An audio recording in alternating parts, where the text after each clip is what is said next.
and a cartel thug named Shea Golan, who was actually an Israeli, who was wanted by Interpol, wanted by the FBI, conned his way into my condo with the management, and he told me that if I messed with him, he'd kill me and they'd find my body in the lagoon. I had to figure out how to take care of him.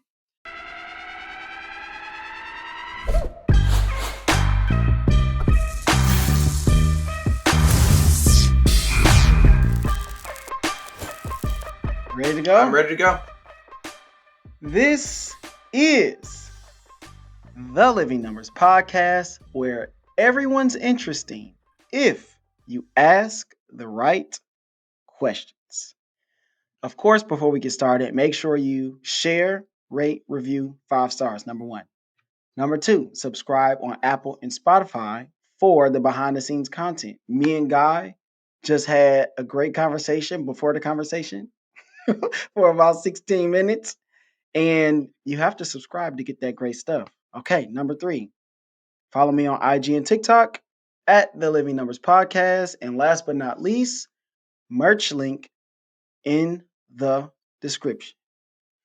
Without further ado, you all know when we have someone on for the first time, they have to get an elaborate introduction. So, hailing from Southern California, although he has lived all over the state, our guest earned his bachelor's from the University of Arizona, go Wildcats, in the arts, economics, and finance. He then earned his master's from the same university in computer science.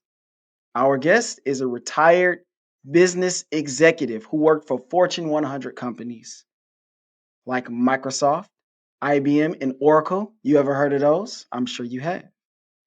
He's published songs for Disney Records. We will definitely talk about that. You all know how much I love music.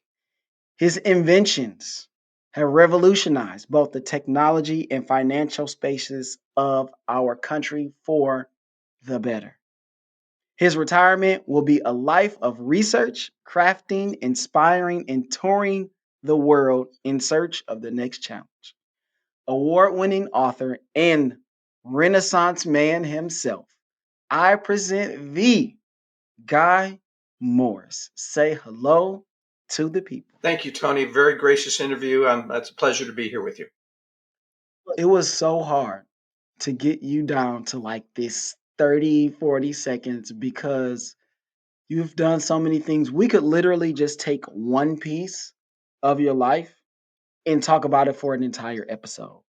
But we're going to bounce around a little bit here. So I'm going to introduce our first number here, and it is 13,870 days. That equals about 38 years in proven executive positions. So I'm going to open it with, what does it take to make it to the executive level, right? We're past entry, we're past middle management, we're pretty much at the top dogs here. So take us behind the curtain, Guy. Well, I think I will say that for a lot of people, and probably less so for myself, it's the ability to really work with others, the ability to build strong relationships, to build trust, to build confidence, to understand the need of the customer, the need of the other departments, the need of the executives, and to be less about trying to foster your own agenda as much as trying to make others successful. I know it seems hard for some people. I tend to be very much of an introvert and shy, and trying to deal with some of the executive politics were always hard for me because the politics were more around power struggles as opposed to achieving any real goal.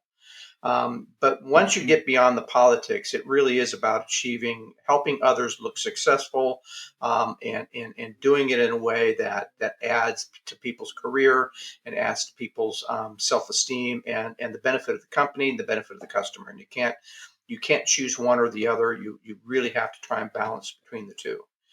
And that requires, for me, asking a lot of questions.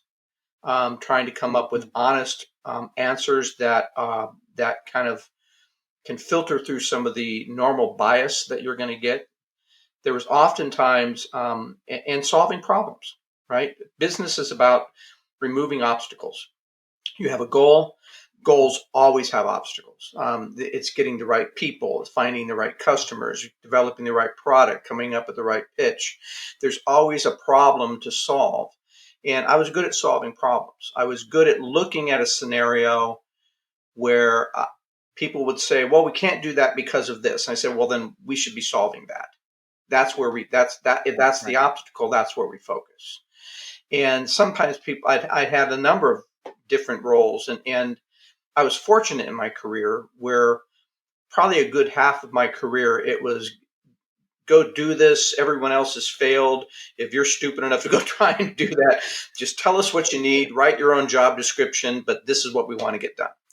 And so I was writing my own Mm. job description, building my own teams, finding the people that I thought would really make a difference. And I went out of my way to try and find people who were at least as smart, if not smarter than I was about any particular topic. And in many cases, I needed people who had deeper expertise in an area than I had. And so I was often trying to surround myself with people who legitimately could have been in my role, putting it together because they were Mm. that strong. But my goal was not to necessarily come out to be the top dog, but to be successful in the task that we had, removing those obstacles, solving those problems, and that meant the right people. Um, and then advocating for them, fighting for them, trying Mhm. to if something went wrong, I never wanted to be in a situation where I was trying to throw any of my people under the bus. I took the bullet. And it was a lot of the leadership roles that I had really had to do with being able to pull people up from underneath you and get them. I would often get people that worked for me promotions, so I'd have to replace them, Mm. and that was a goal of mine to make sure that anybody who came to work for me advanced their career. I didn't want to be their obstacle, right? I didn't want to be their roadblock to moving on. And so even if I had to find a replacement for that irreplaceable person, that was an easier problem to solve than have people being dissatisfied that they were held back. Now, to be honest, my biggest Man, challenge that's so good. was oftentimes, um, as I said, the politics above me, and I hated politics. I didn't really attune to it. To me, it was a waste of everyone's energy, and I was the worst butt kisser in the whole business. Um, but it came from a good experience, and I was at an oil company. I was at a big oil company, and I was reporting to the vice president of finance. And I had a sort of a dotted line reporting to the chief operating officer. And I remember being in a meeting one time, a fairly contentious meeting, and we had presidents and vice presidents from some of our divisions in the meetings, and they wanted to go out and spend a couple $100 million on some project. And I was rather quiet during the meeting but I didn't agree that we should be doing this, and I had my reasons why. Things that I had looked at that I thought just didn't add up, and Mm. so the COO said, "Guy, I want to see you after the meeting." He said, "Everybody can go. We're done." And he said, "Guy, I want you to stick around." And he said, "You had something to say. I could tell you had something to say, and you didn't say it." And I said, "Well, yes, and here's what I had to say." And he says, "I'm going to tell you something once, and I'm going to tell it to you only once." He says, "I pay you in part for your opinion, your insights.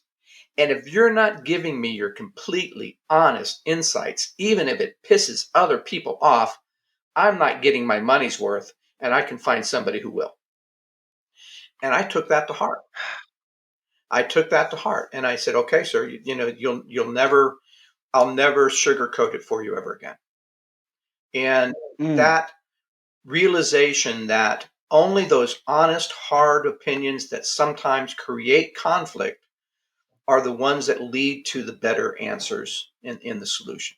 Trying to just appease people and get along was nice. I try to avoid conflict. I'm kind of a conflict avoider, but at the same time, it was for the business, it was suboptimal.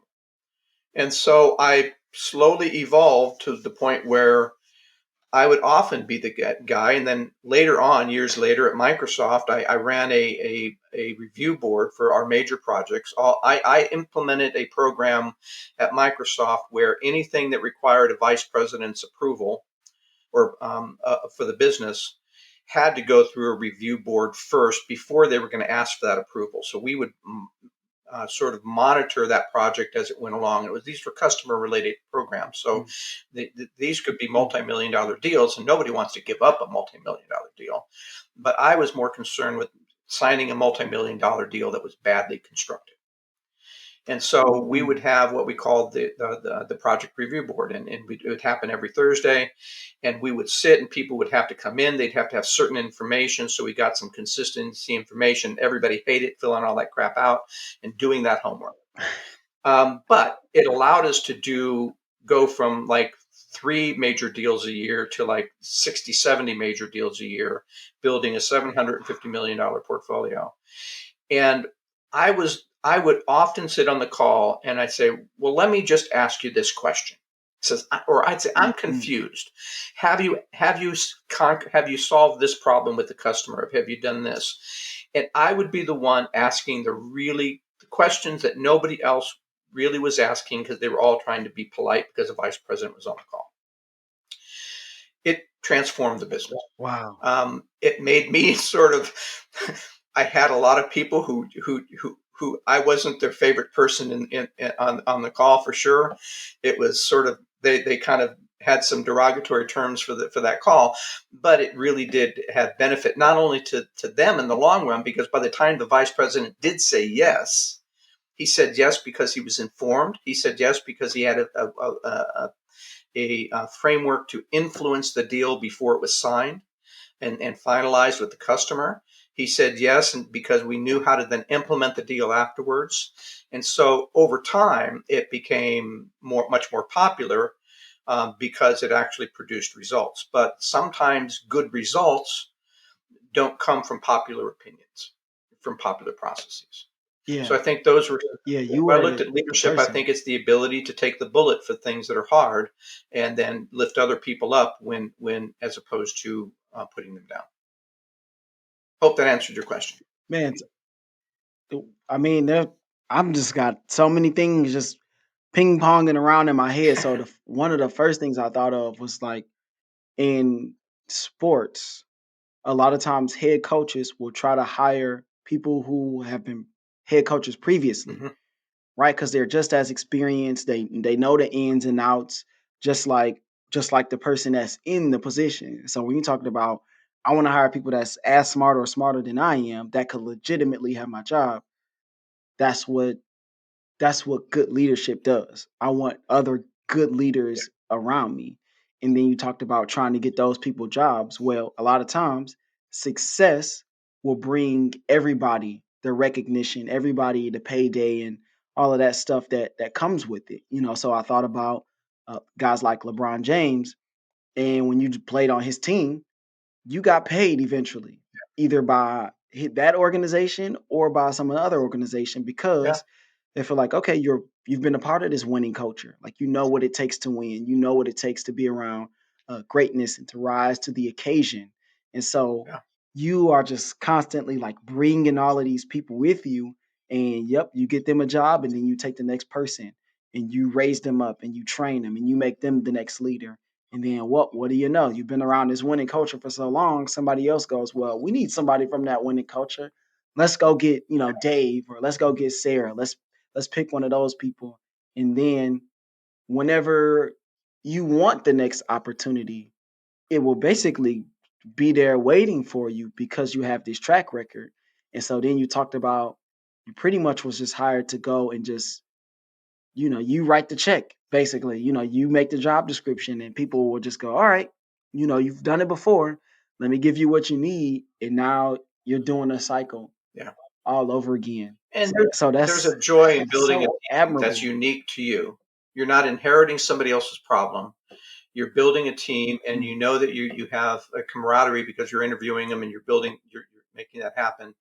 And once it gets known that people on your team are going to do well in the company, Yep. other people will want to join your team. But it means Yes. focusing on, there's always times when you have to say, this is what we're going to do and this is how we're going to do it. But you want those to Hmm. be less of the scenario as opposed to, this is what we need to accomplish. You tell me what you need to be successful. Let's make that happen.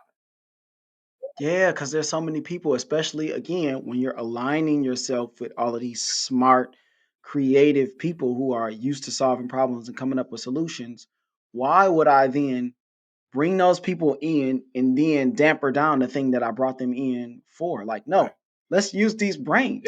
Let's get this thing How working. would you So solve this that makes problem? We have a problem. total How would you sense solve it? You know? because that's all that matters. How do we solve the Yeah. problem? Okay. Sticking with teams because I love talking about teamwork and leadership. What are I would say because you talked about intelligence, obviously Mhm. that's important. I would say if you were going to say a top three traits that you're always looking for when you're bringing people in, what would those traits be? Hmm. I know The that's proven tough. ability to work hard. It's, Okay. you know, excellence is never something that's done in an 8-hour day. The ability to look ahead and anticipate problems so that we can mitigate them, or remove them as possible. So that ability to sort of envision success and what that takes, and the ability to work through problems without getting personal. We can debate. We had serious debates on my team. We had arguments, not often, but we would sometimes have deep arguments. But if it ever Mhm. got to the point where it was personal, you're this, you're that, then I would stop it. We would basically take a timeout. I'm out. We're all on the same team. We all want the same thing. We may see different paths to that success, but we can never allow it to be a personal issue. So the Mhm. ability to work with others in those, even though you're a top achiever, the ability to work with others was critical. So the ability and then there was and all of that basically comes into something I used to say a lot, which was excellence is never by accident, right? You never I get to that like it. path of excellence by accident. It's always because you have a plan, you work the plan, you change the plan as needed, you work with others to resolve that plan. Everyone has a similar vision of how we're going to achieve the goal that we share. And it was always a shared goal. It wasn't what is it going to take for my promotion or what's it going to take for my bonus. It was what is it going to take Mhm. for each of you to be able to get a bonus. And then if I can make it so that the whole department is at a higher level, then yeah, there'll be some benefits for me, but that can't be the first goal ever. And so it was that ability to work hard at it, to envision it and plan for it, and the ability to basically resolve all the ways that it's going to go wrong because it will go wrong. It won't go the way you think. Crap will happen, people will happen, customers will happen, executives' goals will change. Something's going to throw a big stone in that path. And how are you going to basically then work together to get rid of that? And you have to be part of that kind of team. And that means every member of the team has to be functioning at that level.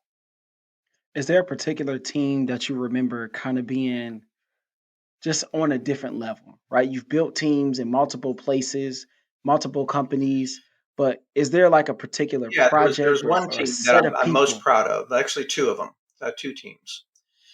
At one point in time, and at Microsoft as a company didn't do a lot of services for their customers. They kind of handed that off to major partners like Arthur Anderson and others.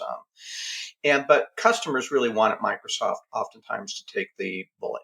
Right, they wanted our throat to choke if things went wrong, and so we had to go after and be able to execute major deals and do it in a way that Microsoft made money, didn't make a lot, but we had to do it profitably, and we had to do it where those customers really satisfied. Now that really has two components. the first component is actually executing on the project, but the second component is actually going out and selling, being able to actually go out and compete with other major companies and win that deal, especially when it's a competitive deal. When we wanted to bring competitive deals in from Oracle or Sun or some of the other competitors that we had.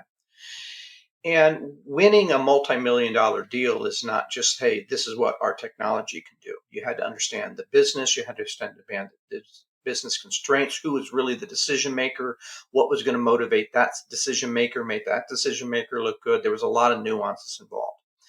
And so Microsoft, we were at a point in time where we were starting to execute the big deals that we had because I started that team first. We had to start by being, I don't want to sell anybody something big unless I knew that we could actually execute it really well. So I started with what we called the PMO, the Program Management Office for that group. And they had none at the beginning. And actually, I had many general managers in the business of the different regions, the Eastern region and the finance, group, and different people telling me when I took on this role that I had made a really bad career mistake, that Microsoft never did big projects. We will never do big projects. This was a rat hole that I had just basically tied myself to. And I was determined to prove them all wrong. And so we had the first year when I took the job, I actually inherited some of our big projects, and they were bleeding in those projects like you wouldn't believe. The project might have been $2 million. It cost us 18 million to execute. It was really bad. But I had to go from that one or two projects, that small handful of projects, to where we had 50 or 60 or 70 a year. I had trained people that could execute them. We had consistent methodologies for how everyone executed them. This was that time when I had that review board with the vice president where we'd look at everything before it was sold. And so that was a really, really good team that I had to build because I had to have regional people in each of these regions basically driving these strategies. But the second team was even a little bit more challenging in a sense. Many big deals, if you're going after a big deal like that, you might win maybe a third of the deals you go after. And I was convinced that we would win a lot more deals if there was more consistency and professionalism in how we actually proposed the deal to begin with. How do we take what we knew about how to execute the deal, and then translate that into how we sold the deal to begin with? And I only had about 5 or 6 people on my team, including an IT guy for databases and to collect information, do all the data work. And then we had a subgroup in India of about 35 people that did a lot of work on that, on smaller projects. But in order for me to get this whole program started, I had to commit to winning 2/3 of all the deals I put one of my managers on. Ooh. That was a really, really high mark to make. Now, part of that meant we had to be a little bit selective. And this was one of the things we were trying to teach the business. Don't go thinking that you're going to spend millions of dollars to pursue a big deal, hundreds of thousands of dollars to pursue a big deal that you really had no chance of winning to begin with. Right? We had to teach them where to put their eggs in what baskets. And we were able to change the mentality of how they sold their business as well as how they executed their big deals. And the team had a lot of camaraderie. We had, because we were, again, they were telling us that we were crazy, that it was never going to happen, that there's no way any of us were ever going to make those metrics. And frankly, there was a time and I thought, why did I say yes to that? Why did I say yes? Why do I do this to myself? And I thought, well, I said, well, that's the problem to solve. Let's figure out how to do it. And so there was a team that I'm still very close to. All the people on both of those teams, all the leaders on both of those teams, I'm very close to all of them. And it's because we had to go through, it's like fighting a battle. We had to go through the battles together. And of course, and we won. We basically achieved it. 3 years in a row, we had 65% of our wins, our targeted wins or better. We had went from winning 20% of our deals to winning, 60%, 65% of the ones that we were the real top ones, if there was a really strategic one that we really had to win and we agreed it was winnable, I would assign one of my guys to work right alongside the guy who owned the customer to basically coach them and guide them and build the proposal and do the data, all the data work, do the research. We would write it up. We would put it through editors. We would make it look like it was top notch, a polished product. Yeah. And then we had the India team for doing basically all the ones that kind of came below that thread. So we went from winning 20% of all those deals above $250,000 to winning 40% of the ones that India worked on and 65% of the ones that my team worked on. And that the guy that ran our team in India, we're still friends. The people that are some of them are still at Microsoft, some of them have moved on or retired, like myself, that were in both of those teams. We're all still close together. We're still friends, and those I think were the two teams that I would probably say that I got the most out of, because I think the obstacles that we had to work on were Mm. pretty intense, and we were able to achieve it because if one manager was really overloaded and he couldn't get to that extra deal that he had to get done, and another manager was a little light on his load, we would, I said, I don't care what region you're from. Our goal is to be successful as a team. So therefore you're going to support each other. And there were times I'd fly out and I'd say, okay, I'm going to, I'm going to be the editor role because we're out of editor time, we're out of editor bandwidth. And so I'm going to play that role because Mm. that's what we need to get it through this time frame to get it done on time. And so it was a all hands on deck. You had to be willing to step out of your executive capacity to just do leadership Right. capacity Right. to just get the work done and make sure it was done well and on time, and that we could win. And those were the two teams where we really had that sort of team dynamic that really worked. So you talked about being an introvert. Were you? I think I may know the answer to this question, but when you were younger, like middle school, high school, were you still this galvanizing force that you like came to Yeah. be? Or even if you weren't, did you, okay, well, did you see maybe like little inklings like, oh, okay, there was a time where I did do something that pointed towards this executive path or to this team lead? No, but part of that was, and I Mm. go back to something I mentioned earlier in the pre-call. I had, by the time I dropped out in the 10th grade with a GED. Now, the reason I had a GED in 10th grade was because by the time I was maybe 11 or 12, I was working alongside migrant workers, and I had a lot of job credits at the time because we were very poor. And if I wanted anything at all, I had to go work for it. And Mm. but I was, migrant worker is basically, it's a ranch hand. You're basically loaded up on a back of a semi pickup truck in the morning. They drop you. You work 12, 14-hour days. They dropped you off late at night. You went home and slept for 6 hours before you got up and went again. Um, I was Dang. functionally illiterate. I had gone to 16 schools by the time I was in the 10th grade.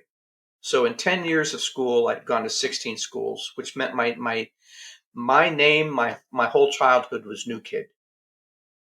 Um, and I didn't, I have trouble Wow. to this day remembering people's names because I never really had to remember names before because I was always going to change schools anyway. So I spent most of my childhood alone in my room. I had very little time to be on a sports team to really build any of those bonds. I wasn't really involved in a lot of school activities because why bother? I wasn't going to be there long enough for anybody to remember me. I can't remember hardly anybody from high school. And so most of my Mm. childhood was spent basically being a loner, and just within my own thoughts, dealing with my own issues. We had a lot of abuse in the home. And so I ran away when I was 4, again when I was 6, again when I was 13. I was gone for 6 months. And then I left home finally when I was 15. And so when I went back to college, I had to have my first wife's help to complete the application. That's how functionally illiterate I was. I couldn't even complete the college entry application. So Mm-mm. learning how to get my brain going took a while. And we had speech courses and debate courses. I did miserable in those because being in front of other people I was a nervous wreck. And it wasn't until maybe 8, 10, 12 years into my career that I started kind of coming out of gaining enough confidence that that I could. Again, I mentioned earlier to you the conversation with the COO, where he basically told me I needed to just if I wasn't being upfront with him and dealing with that conflict, he wasn't getting his money's worth. And I took it to heart. Mhm. And so I started trying to be more force myself to basically speak up and seek more rather than support leadership roles and executive roles where I was the brainiac that they would say okay, have a meeting and then they turn to me and say now you go figure out if this is right you go answer all these questions um, where I would actually say actually sir I think I want to take on and doing that project myself and that Mm. took a while that was a learned that was a transition for me in life um, and it wasn't always easy. You know, I think I also learned a lot at a certain point in time. I was a guitar player, a pretty good rhythm guitar player, and done a little bit of studio work, but I wasn't really a lead. You know, I didn't really, and at a Mhm. certain point in time in one church I attended, I had to, I got the opportunity to start leading more. And it wasn't by choice. It was because the guy that did lead left, and they, it was like, okay, well, we got to fill the blank now, and you're there, so you do it.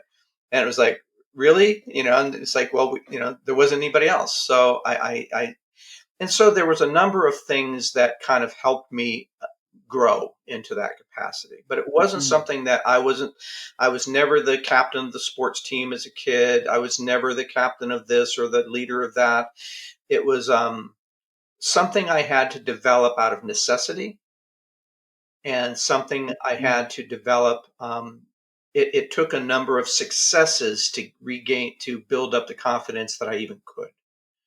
Um, so, as a child, I was absolutely the kid who there'd be a team of friends in the neighborhood all playing a baseball game, and I'd be kind of off at the other end of the field, basically tossing a ball in the air and hitting it by myself. And because maybe I was a short, skinny kid. I was always the last picked. I didn't like to be bullied. It was always avoiding that kind of situation, and Mhm. where I spent a good part of my childhood alone. Man, that's such. It starts off really sad, but as you talk about like trying to get better because you had to, like you had no choice. I think that's a really good place uh, for a lot of us to be because otherwise we wouldn't even try to reach that next level if we weren't forced to or put in this position to where the guy's basically like, if you're not going to speak up, I'm going to fire you, in so many words, right? Yeah, This is what I have you here for. Also reminds me of another sports reference. Uh, if we bring you in to shoot the ball, like shoot the ball, yeah. like shoot the ball every time, play your role. And you talked about actually your role as a guitarist. So that's going to bring us to our next number. So this song I had never heard before, and it's called "We Don't Talk About Bruno." I still have never heard it, but apparently it's from Encanto, and it has had more than 34 million streams according to Billboard. Now that kind of has like this double thing here because it's a Disney movie, which you worked at Disney, you wrote music for Disney. You'll correct me if I'm wrong on any of I this did. stuff. It But wasn't for the movies, so they had a different class of people that would write for their movies. Those were always contracted out. But Disney Records also supported their theme parks and their toy divisions. So they would mm, sell a doll of um, Little Mermaid, and then they would sell a little cassette full of Little Mermaid songs. Not the really expensive stuff that they had to get from for the movie, but they would basically come up with a number of do things. So they would have all these different themed projects, scary songs, which was just all the Disney characters singing some kind of scary song, or they had a show on television back in the early '90s called Dinosaurs, so they had a dinosaur project, and then they would have a Little Mermaid or Atlantis. So they had all these different projects, and actually I stumbled onto it. It wasn't something I pursued. I had a close friend, his name Jack Teeter. He was a film producer, and he used to work at Universal Studios doing marketing of a lot of their big films and stuff like that. And he had a really small film production company that honestly never really took off too far. And he now does documentaries. He's really, really good, but he just never really took off. He wanted to go, he had an idea. He wanted to go to Nickelodeon and say he wanted Nickelodeon to create sort of an MTV style channel show for kids songs. And we were like, okay, well, I don't know that there are enough kids artists to really make that work. Video production is kind of expensive. He said, well, he says, I think I can get past some of that. He said, but I want you to. He said, I've got some demo songs, and he played me the demo songs. I said, dude, those are horrible. He says, yeah, I know. He said, so he asked me if I'd write him some songs. So I said, sure. I had, my son was maybe 10 years old at the time, maybe 11. And so while I had a horrible childhood, I always tried to relive a good childhood through him. And so I sat down, I wrote 5 or 6 songs. I think it was like 5 songs, and kind of imagining some of these kind of childhood themes. And he loved them. He loved every song. He paid for us to go into the studio. We created new demos. He went to Nickelodeon with those demos, and still the project didn't get off the ground. So I was like, oh, okay, well, no harm, no foul. We had fun. It was fun, recording, being in the studio and all that kind of stuff. And about several months later, I can't remember exactly how long, but it was 4, 5, 6 months later, I get a phone call, and sorry, it's telling me to take my trash out tonight. And it's from a guy named I'm having a mental block on his name, but he introduced himself and he says, I'm from Disney Records. I'm interested in your tape. And I'm thinking to myself, I never sent a tape to Disney. And I'm thinking, this is a prank. We would oftentimes prank each other, right?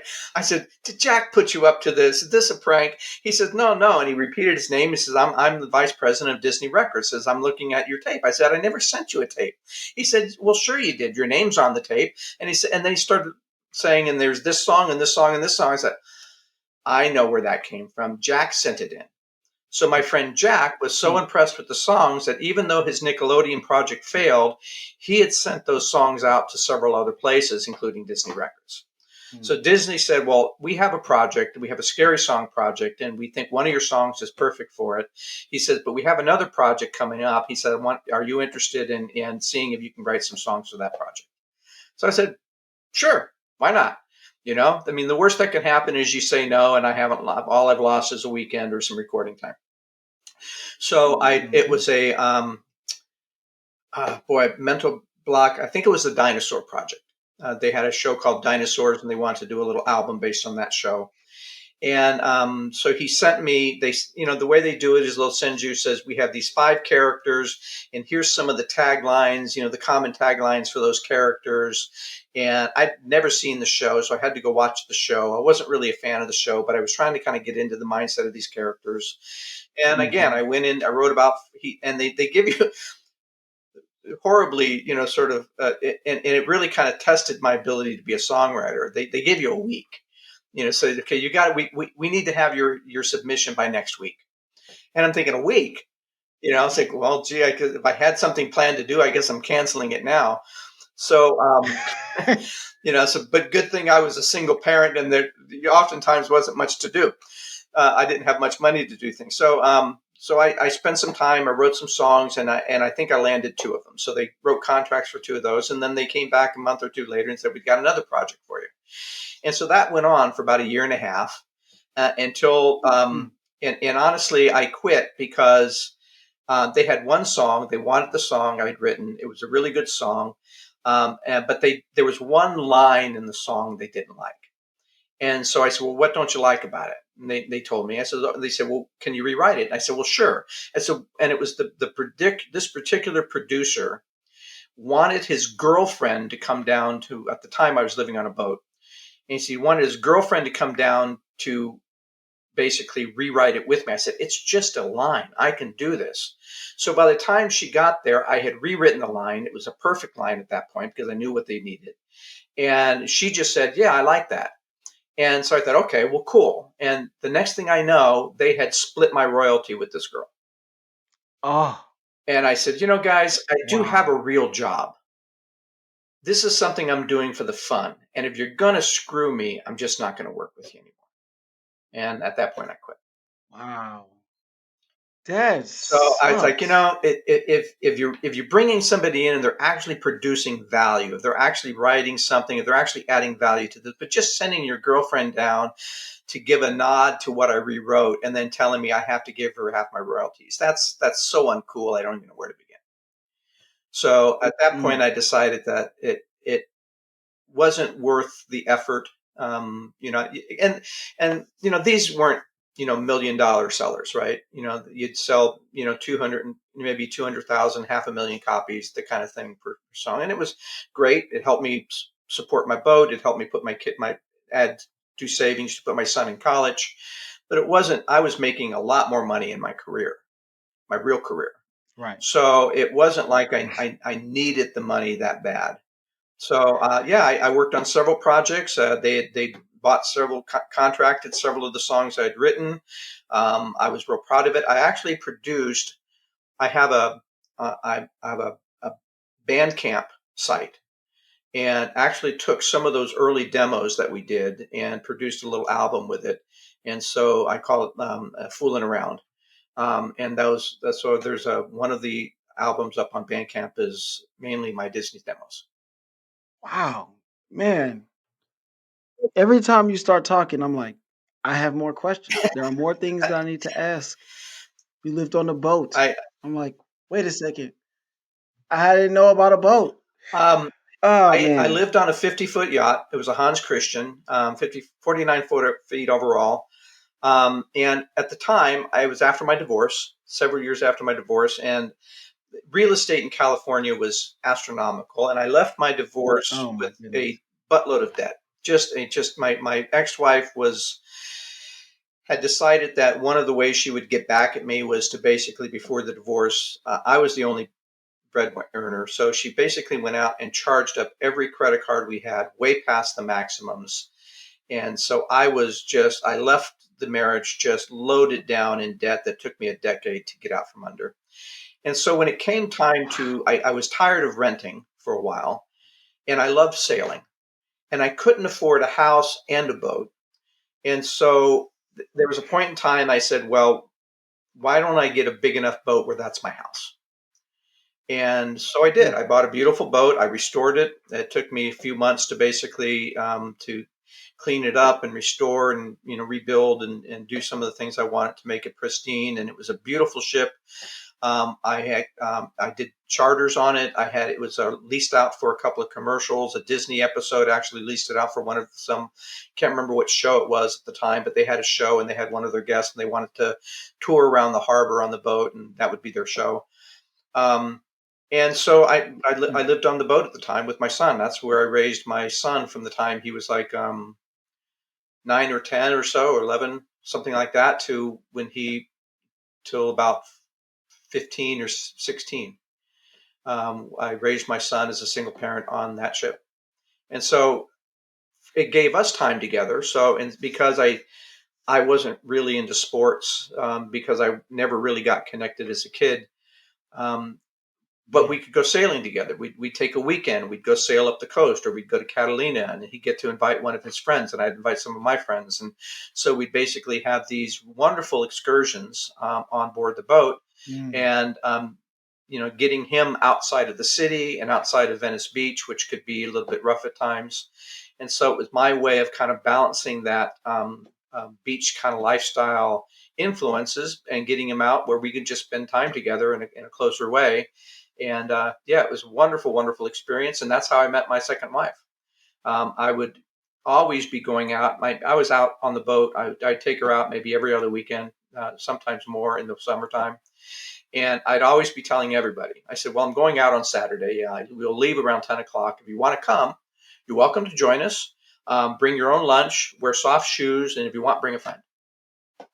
Well, it just so happened this one particular weekend, I had invited a girl named Darcy, cute girl, and thinking that I'd always seen her with different guys. So I kept thinking she'd bring one of her boyfriends. Mm.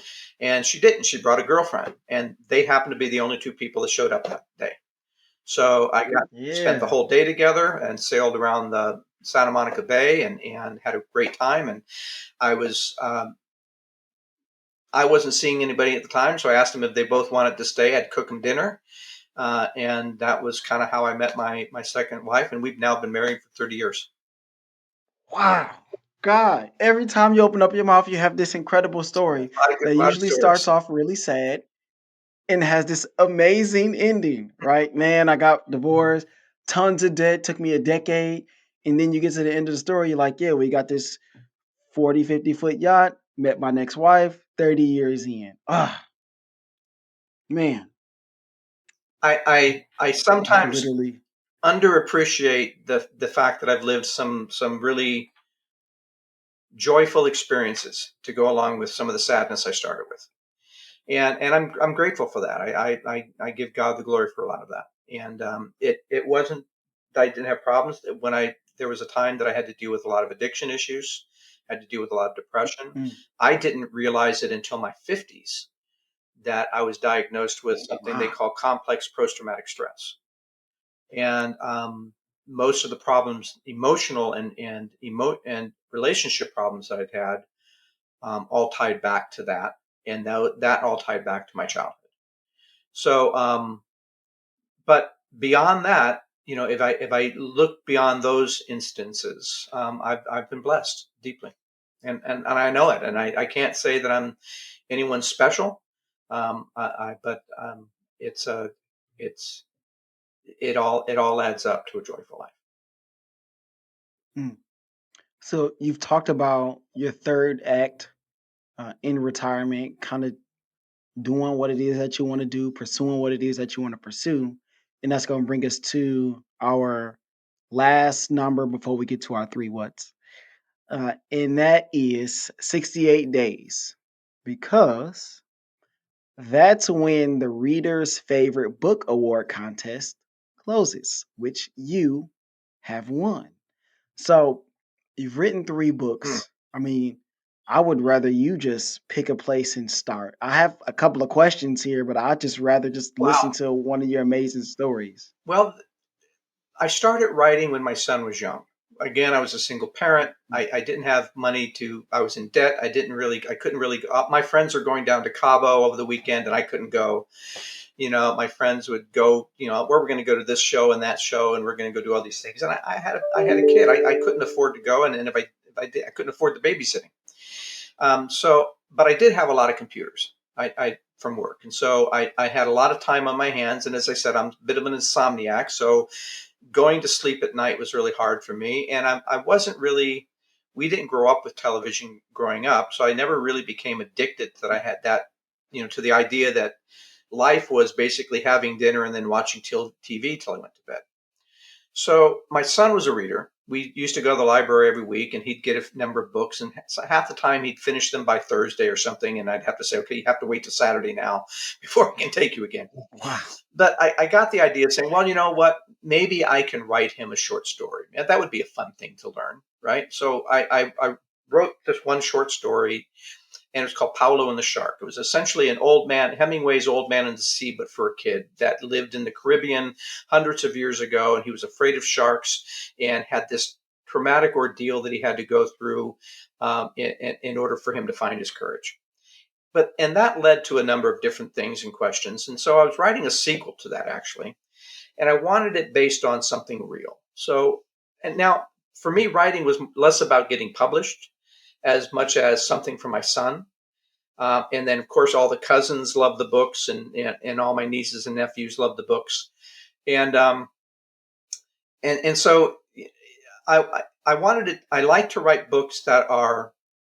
And Dan Brown wasn't around at the time, but I like the idea of writing books that are actually formed from a real history, or formed from a real event, or formed from something factual, and then I'm weaving something Mm-hmm. fictional on top of those facts. And so he loved at the time, of course, what 12-year-old boy doesn't love treasure, lost civilizations, pirates, adventure, so I was looking for, yeah, me too. We were on a boat, my nickname for a lot of my friends was Captain Guy, but they meant it more in the Captain Ron. I don't know if you ever saw that movie with Kurt Russell. And if you haven't seen it, you have to see it. It's hilarious. He's the perfect anti-captain captain. And but I was started to do some research. So we'd go to the library for him to get some books, and I would get research on different places. And I had always loved the Mayan culture, the sort of the mysteries of the Mayan culture, and that we've really started just barely beginning to unravel in the last 10 years or so. But so I would always go and I'd pick out different pirate books and pirate adventures, but more historical. And I stumbled onto a story that just mesmerized me. And to make it short, I'll try and keep it short. But the essence of the story was this: in 1672, Henry Morgan, the real Henry Morgan, took 36 ships and 2,000 men to raid the city of Panama. The reason was it was the richest city in all the New World. Everything from the Inca empires, from Mexico, from the Orient, everything was stored in Panama, and then sent over mule trains to Portobello, Panama, before it went to Cuba and then Spain. Well, he wanted to go after the bank. It was basically the first bank robbery in a sense. And so 36 ships, 2,000 men, half the men died just going over the isthmus to get to Panama from disease and Indian attacks and snakes and all the natural dangers of the region. But even so, even with a little over 1,000 men, he conquered the city. The whole city basically burned down as a result, but he stayed there for months and tortured people and brought back 30 tons of stuff worth over $1 billion, $1 billion to $1.5 billion worth of stuff, and 600 slaves. Wow. But when he reached the fleet that was still on the Caribbean side of the isthmus, he cheated all of his men. He basically gave them each a token of gold coins each, and then he took almost the entire treasure, most of the slaves on 3 ships, none of it ever seen again. But Morgan survived, and he showed up in Jamaica about 4 months later, where the British arrested him because his raid on Panama broke a peace treaty. Well, they send him to London. In London, the guy's a freaking hero. He broke the financial back of the Spanish. They never could recover after that. And so King Charles knighted him as Sir Henry Morgan and said, go back to Jamaica and get rid of piracy. Well, when he gets back to Jamaica as lieutenant governor with a garrison of soldiers, all the power, the money, the wealth, everything he could, he never went after his $1 billion plunder. Instead, he went into Mm. this haunted, depressed, drunken debauchery and burned his logbooks. The world would never know what happened to the $1 billion plunder, 500 souls and 3 ships. 3 years after he died, the whole city of Port Royal sinks into the ocean, including his grave. At the time, many of the locals had said they had been cursed by Morgan. That's all Mm. factual. I couldn't put that story out of my head. I was just fascinated by that story.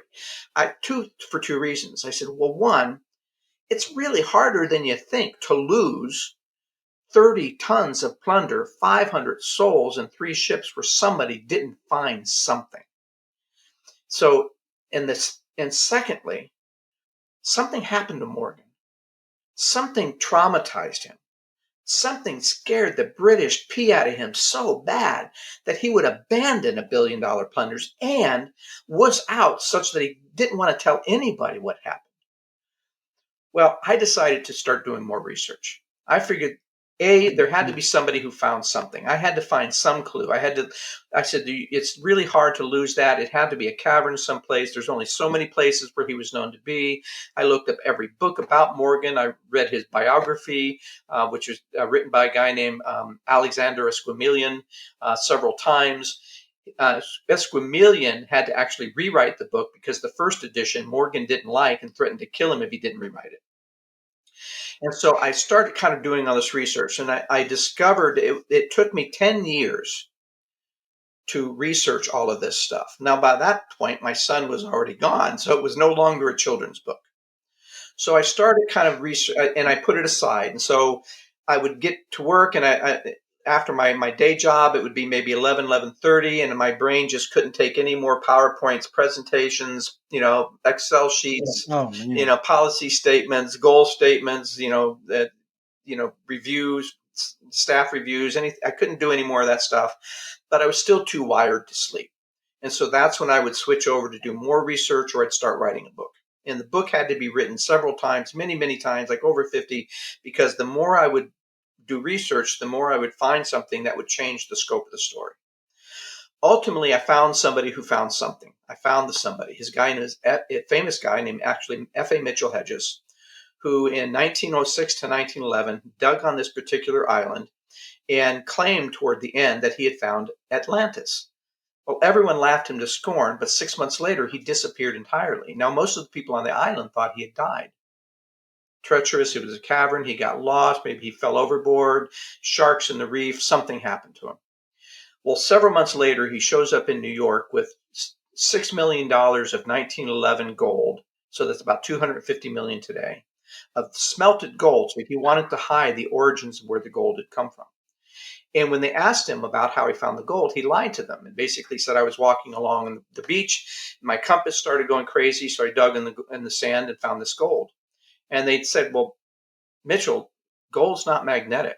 It would never do anything to your compass. And he said, well, that's my story. That's my story. Mm-hmm. He took his money. He went to England, which is where he was from. He bought a castle and he wrote his memoir. And I read his memoir. He never spoke about how he found the gold on this island called Roatan, or how he found the other thing he was famous for, which was the crystal skull. So I started looking at the island of Roatan more. I was curious about his claim of finding Atlantis. And it turns out that that island was actually conquered from the Spanish by Henry Morgan's uncle, Edward Morgan. So Henry knew it really well. It had lots of different caverns. It was in a volcanic set of islands called the Bay Islands. It has tons of submerged caverns and other caverns, many of which to this very day the locals say they won't go to because they're haunted. Which was another clue. Turns out that the Spanish had basically conquered the island from the indigenous population, massacred everybody on the island to build a fort and to watch out for pirates. But when they did that, they stopped a 2,000-year pilgrimage of people canoeing 50 miles out to the ocean to get to this island without anybody saying, what's so special about this place that people are coming here? Well, the more I dug, the more I connected that pilgrimage to the Mayan 5,000-year calendar, and I connected that calendar to the Mayan creation myth. And ultimately, from the creation myth, I leaped over to understand their end of the world prophecies. And that whole epic adventure that I went through, I said, well, this is such an incredible story. I had to write an action adventure story, modern day, where you would discover these things as you went along and put the clues together. I didn't want something that was going to span thousands of years. And so that became The Curse of Cortez. So that was the first book I wrote. And writing that was finally getting through that whole story and pulling all of those facts together and tightening it up and doing all the work. I went out and hired a Simon Schuster editor and paid her a lot of money when I had a lot of money. And to basically say, I want you to rip this up and tell me I think I have a great story. I don't think I'm a great writer because I'm used to PowerPoints all day, right? So she basically she did exactly what I asked her to do. She was merciless. She basically wrote comments on almost every page of the manuscript and then gave me 44 pages of other notes of saying, well, you need to go learn this. You need to buy this book. You need to study this. You need to correct this kind of stuff. You need to focus on this issue and this issue and this issue. And when I first got her comments, and I kept thinking there'd be some comments, but I thought she'd really love the story. And she did say that it was the bones of a really great story. But when I first got her comments, my first thought was, oh crap, I suck. This is not something I should do at all. But I took it to heart. I took all of the feedback. I rewrote the story again. And that story was listed It was actually the second story I published, but it was the first story I wrote, and it won Book Trib's favorite 25 books of 2021. They called it Indiana Jones meets Mm. Da Vinci Code, and it really is an amazing story. In my research for the book, I would often go down to the Caribbean and do dive trips or go to different Mayan ruins and talk to different old Mayans and try and get some of the folklore straight and try and kind of bounce things off. And during that experience, I had a condo in Cancun, and a cartel thug named Shea Golan, who was actually an Israeli who was wanted by Interpol, wanted by the FBI, doing dirty work for the Zeta cartels in Cancun, conned his way into my condo with the management, and then told me that he was going to stay there, and I could legally go get lawyers, but it would take about 3 years to get him kicked out. And he told me that if I messed with him, he'd kill me, and they'd find my body in the lagoon.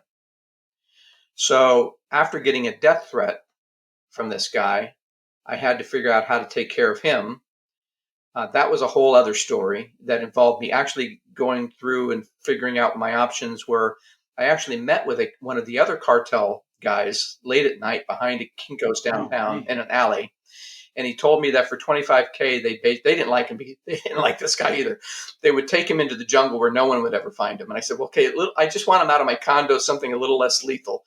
I'm out. And so, but once I shamed him in real life and ultimately cost him everything he owned, I put him in the book so I can get my twofer in life.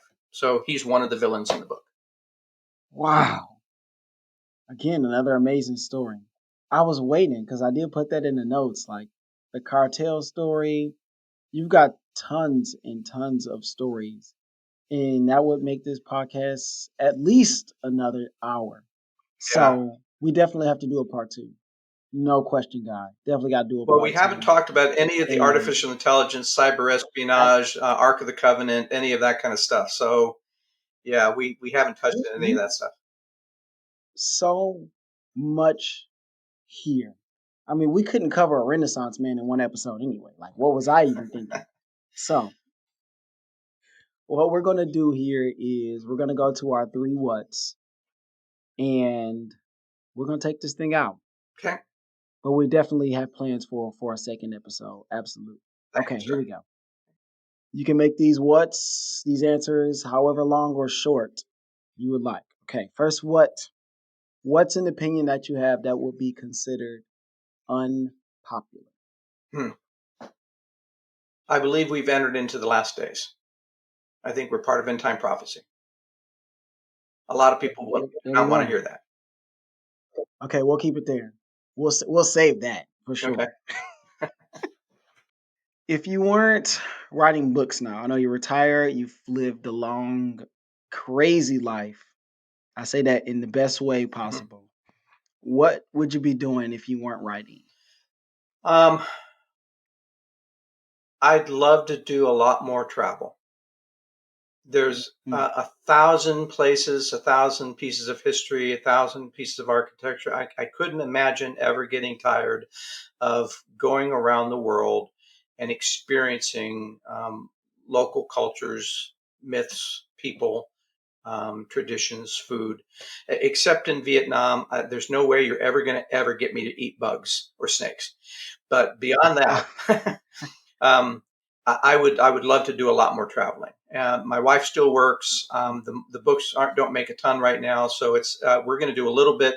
But if I had if it were up to me, I would sell the house, sell the furniture, sell everything, buy another really big boat, and I would do nothing but cruise and travel the, until I couldn't anymore. Quick note: I have a friend, Jim Briney. She also has a podcast, The Congressional Dish. Shout out. Her and her husband actually sold their home and they basically just live out of hotels because they're both able to work, remotely. Hmm. So they just go, all right, what's the next place? And they may stay there for a month, maybe less, maybe more, but they just kind of pick out where they want to go and they just travel to work. Yeah. That's so cool to me. Okay, last what? What advice would you give to someone in high school? Invest in yourself. Invest in your Mm. education.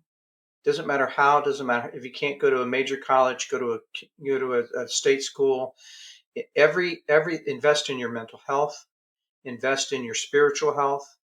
Every investment that you make in yourself will benefit you and everyone around you. Um, being living a rich life means giving up the ability for leisure at times. Leisure is highly Mm. overrated. It means staying busy. It means getting involved. It means getting active. It means finding every way you can, any way possible to better yourself.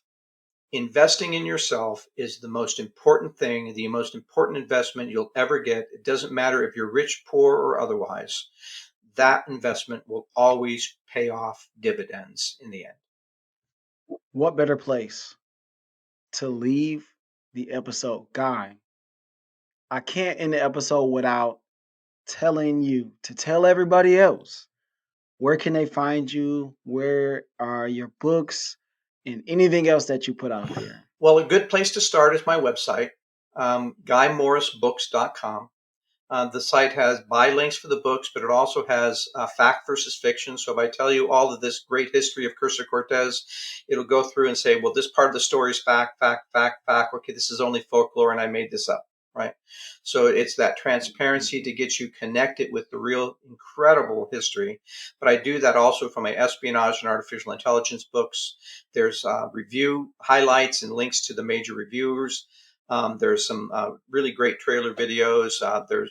There's some of my social media. So this podcast will go on there and link to that. So that's a really good place to start. But I'm also on Facebook at Official Guy Morris Books. I'm on Twitter at Guy Morris Books, and I'm on Instagram at Author Guy Morris. So if you want to connect with me, I don't always answer DMs, particularly if they're trying to chat me up for crypto or for a hookup. I will tend to ignore those. But if you want to talk about the books or the history of the story, you have any questions at all, I'm always happy to answer. All right. Thank you, Guy, for coming on. There will most definitely be a part two because there, like we already talked about, there's so Thank much you, sir. more here that I could just sit back and listen to you for another two Well, hours. thank you. But neither of us have that kind of time because I'm getting hungry and my wife's downstairs. You have a wife and a So, child to take care of. That you have to have your priorities. Yeah. Well, Tony, it's been a so pleasure. thank You've you, Guy, asked for great coming on. questions. You've been a Oh, wonderful absolutely. host. Thank you so much for having me. It's been always a lot of fun to see you and talk with you. So thank you very much for this invitation. And thank you, Guy, for coming on. Of course, everyone, make sure you go follow him. Go buy the books. I'm definitely headed to the website now.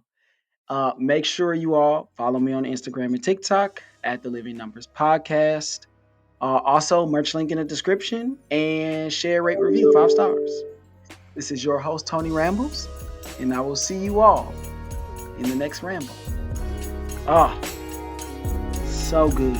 Thank you. Thank you, Tony. I'm glad you were pleased.